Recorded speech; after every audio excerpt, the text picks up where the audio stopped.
Muito boa noite, estamos de volta para o último bloco do Frente a Frente com o deputado Rogério Rosso, do PSD do Distrito Federal. E hoje tivemos na Câmara também, eu falei para você no início do programa que o dia tinha sido movimentado. Tivemos também a decisão da Comissão de Constituição e Justiça de não fatiar a denúncia contra o presidente Michel Temer. Ou seja, os deputados vão ter que decidir tudo de uma vez só. Presidente, ministros, que aliás não cabia a eles, né? Não cabia aos deputados dizer se ministro pode ser processado ou não, não precisa dar autorização para processar ministro. Mas Rodrigo Janot colocou tanta coisa dentro do balaio dessa denúncia que até os ministros foram incluídos nesse pacote. Agora, deputado, como é que vai ser essa análise na Comissão de Constituição e Justiça? Da primeira vez tivemos uma forte discussão lá, o senhor acompanhou muito bem, o senhor inclusive passou as madrugadas lá, e agora? Denise, como tudo na vida, a primeira vez é sempre diferente. Imagina uma Câmara dos Deputados que talvez, apesar de ter uma previsão na Constituição que o presidente da República, no exercício do mandato, só pode ser processado com autorização em crime comum, né, da Câmara dos Deputados, eu acho que ninguém imaginava que isso podia acontecer. Aconteceu. E a primeira foi aquela confusão, a Câmara parou, ficou paralisada durante 2 meses, vocês lembram? Mês de junho, aí veio o recesso, julho, em agosto foi a votação de plenário. Né? Primeiro, a primeira característica de diferença, eu acho que a Câmara já não é mais a primeira vez, né? Não é que a gente se acostumou, mas não é uma novidade mais, tá certo? Tem que ser tratada de uma forma muito responsável do ponto de vista do cumprimento da Constituição e do regimento da Câmara, que prevê um rito especial da denúncia. Você tem toda a razão quando você falou como fatiar se é uma denúncia só, principalmente com relação à organização criminosa. Então, isso é absolutamente, na minha avaliação, quem sugeriu isso, com todo respeito, não lê a Constituição, não lê o ordenamento jurídico brasileiro, né? Mas seria de fato colocando a culpa no Moreira. Impossível, impossível fatiar, tá certo?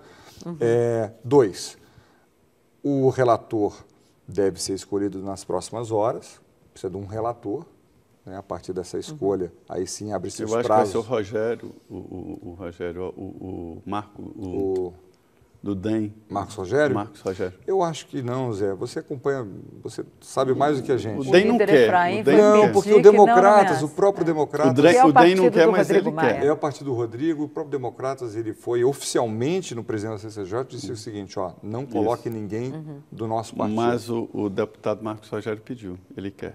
Então, só de ter pedido eu já não teria dado. Né? Só de ter pedido, se eu fosse presidente do Rodrigo Pacheco, só dele ter pedido eu já não teria dado. Você é suspeito. Não, porque você está pedindo porque tem algum interesse. Está pedindo, tá certo? Depois, outra coisa da segunda denúncia. A escolha do relator, a gente acha assim, parece uma novela, né, bacana, porque é independente. É muito difícil você encontrar um parlamentar independente. Ou ele é governo, ou ele é oposição. Né? Mas o que é importante na CCJ, Comissão de Constituição e Justiça, é que seja um perfil de uma pessoa com notório saber jurídico, porque é uma peça, claro que é uma avaliação política da casa, mas o crivo inicial é da Constituição e Justiça, se está ali os pressupostos regimentais, constitucionais, né, e jurídicos, eles são observados. Esse é, na minha opinião, acho que o Rodrigo Pacheco não pode abrir mão disso, tá certo? E tentar, Denise, não paralisar a casa. O que eu já percebi que a casa não se paralisou por causa dessa segunda denúncia. Não. Então, qual é não paralisou, está diferente. Está diferente. Agora, o que a gente percebe, ontem à noite, por exemplo, o plenário já quase derrotou aquela história, aquela medida provisória que permitiu, que criou a secretaria, que deu a Moreira Franco o status de ministro. Quase, ele ganhou ali por 5 votos. Se 3 deputados tivessem votado contra, ele não era mais ministro. Hoje estava criada a confusão no Palácio do Planalto, porque há quem diga que ele ia sair de lá preso e direto para o juiz Sérgio Moro, que a gente já sabe que não é de passar a mão na cabeça de ninguém. E aí, quando chegasse nessa coisa, ou seja, o governo está ali, foi um recado que a base deu para o governo do presidente Michel Temer. Hoje, vários deputados me disseram, olha, a base, tudo bem, tem a denúncia, nós vamos analisar isso aqui, mas a situação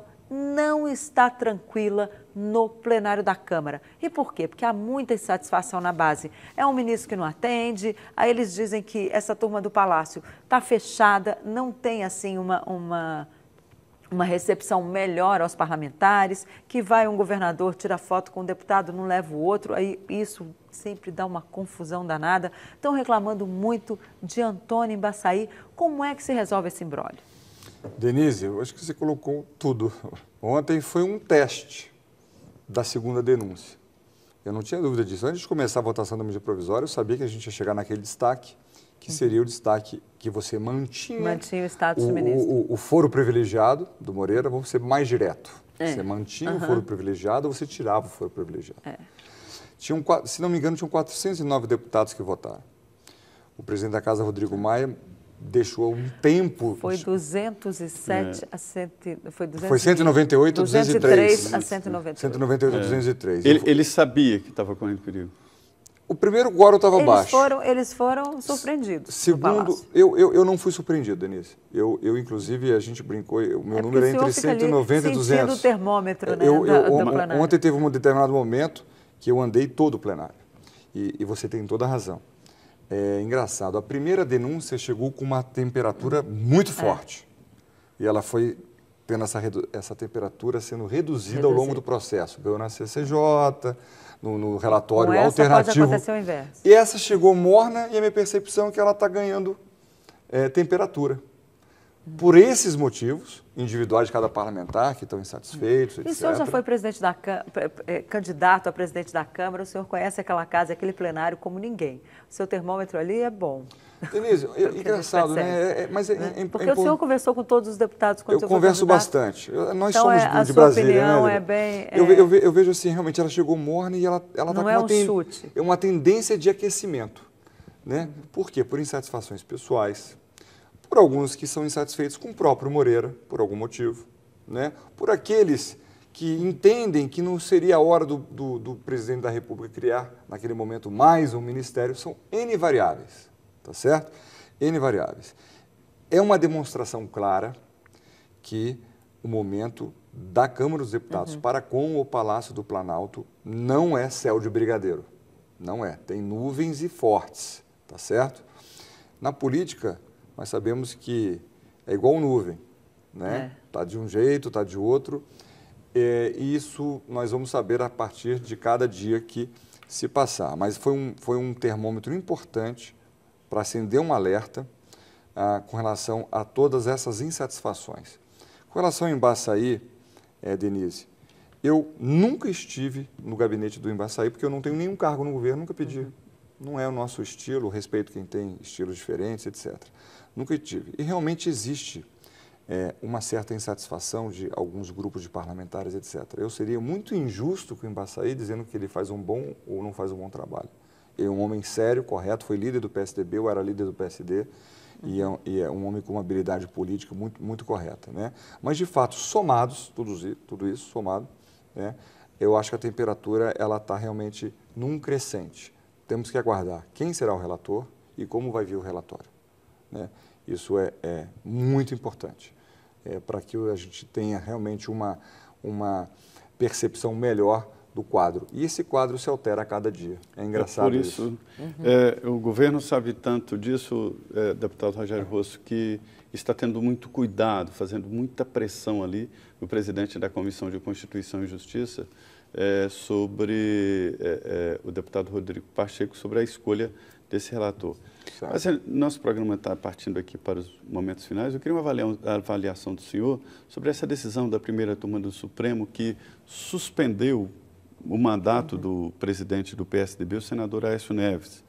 A gente vê que a Constituição não prevê ali a história de suspensão, né? E completando, só para que o senhor comente também, se isso vai influenciar na denúncia contra o presidente Michel Temer. Bom, vamos lá. Primeiro, nós aprendemos no direito que decisão judicial se cumpre. Entretanto, o artigo 2º da Constituição, ele é claro, foi aquele que criou o sistema de freios e contrapesos. Independência e harmonia entre os poderes. Muito bonito, etc. O exercício dessa independência e harmonia não tem acontecido na prática. A votação de ontem, que a gente precisa respeitar... Hoje o Renan falou claramente lá, estamos em guerra há 3 anos. A votação de ontem, de certa forma, ela colocou mais álcool nessa fogueira. Você se refere ao julgamento do Supremo? Ao julgamento da turma que você falou, foi 3-2. Isso. Né? Teve o voto do relator Marco Aurélio. Isso, foi vencido. Foi vencido num voto divergente do ministro Barroso. Acompanhado pela Rosa Weber e pelo Fux. E o Alexandre de Moraes votou com o Marco Aurélio. Ali eles praticamente condenaram. Foi 3-2. Quando você submete um senador, independente do Aécio, qualquer senador ou senadora, a um recolhimento domiciliar, de certa forma, isso é interpretado como um regime semiaberto, porque você não está gozando da sua liberdade plena. Isso também é questionado, que não está na Constituição. 2, é o plenário da Câmara dos Deputados, para deputado federal, e do Senado Federal, que tem a prerrogativa constitucional de autorizar ou não a prisão cerceamento e cerceamento de liberdade. Né, então, isso realmente ficou uma situação mal resolvida, respeitando a decisão do ministro Supremo, mal resolvida. Portanto, a minha percepção, eu vi há pouco o PT fez uma nota, a minha percepção... Falou mal do Aécio, mas admite que não haverá... Vamos segurar o Aécio agora, porque senão depois vai para cima da gente. É isso que está prevalecendo. A minha percepção ali, né? É que o Senado vai revogar essa decisão do Supremo Tribunal Federal. Está conflagrada a guerra, né, entre os dois poderes. Sabe, a democracia, ela é linda, mas ela é sensível. O início de um rompimento democrático começa com crises institucionais. Então, o momento é agora. Agora que vai ser testado, agora que a gente vai saber quem é quem. Aparece alguém, vou consertar isso aí. Aí há o momento da serenidade, do equilíbrio em prol da sociedade brasileira. Não é discurso bonito, é fato. Tá certo? Então, é neste momento que realmente a gente precisa que as pessoas elas entrem em superação. Né? O Supremo, o Executivo, o Legislativo, a sociedade, a opinião pública, vocês são fundamentais nisso. Então, é nesse momento de um início de uma instabilidade nacional. Tá certo? Isso abala um sistema de democracia. Eu acho que a gente não quer isso. Nós vimos recentemente, inclusive, militares colocando, se necessário fosse, fariam movimentos constitucionais, mais de organização e de ordem. Né? Então, precisamos ter muita cautela a partir de agora, muita calma nessa hora, né? E com responsabilidade. Eu acredito muito que o Brasil consegue se superar, a gente consegue, de fato, com tantos problemas, né? A gente consegue sempre ter uma superação. Né? É fácil condenar a política, está muito fácil, né? Qualquer político não presta, a política está ruim, etc. Mas eu diria que a democracia ela se faz também, né, e principalmente através do sistema político. E o Congresso Nacional é o retrato do Brasil. Quem elege os deputados são os eleitores brasileiros. Então a gente precisa nessa hora realmente, para evitar questões maiores e mais graves, ter muita serenidade. Eu confio muito nos nossos líderes. Rapidamente, deputado Rogério Rosso, o senhor é candidato ao governo daqui do Distrito Federal? Eu já fui governador aqui, Zé, num momento difícil. Acredito que nós precisamos sempre, a fila anda, né? A fila vai andando, né? Perfeito. Tem pessoas bem melhores que a gente. O que eu quero é um Distrito Federal que ele volte a ser o que nós já vivemos. Referência em qualidade de vida, né? Uma referência em serviços. O melhor hospital do Brasil não era o Einstein, nem era a Beneficência Portuguesa, muito menos o Sírio-Libanês, era o hospital de base. Perfeito. Né? Olha, isso que o deputado Rogério Rosso falou aqui no final é muito importante, porque o Congresso Nacional está num sistema ali meio perigoso, porque as grandes elites políticas, todas elas, estão sendo processadas, depois de investigadas, e não é pouco, não. A maioria pega mais de 100 anos de cadeia, porque são vários inquéritos. O senador Aécio Neves tem 9 inquéritos, o senador Renan Calheiros tem mais de 12. O senador Romero Jucá, líder do governo, presidente nacional do PMDB, também tem vários, enfim. E se houver uma resistência, eles sairão naturalmente ganhando, porque o processo não chega ao final.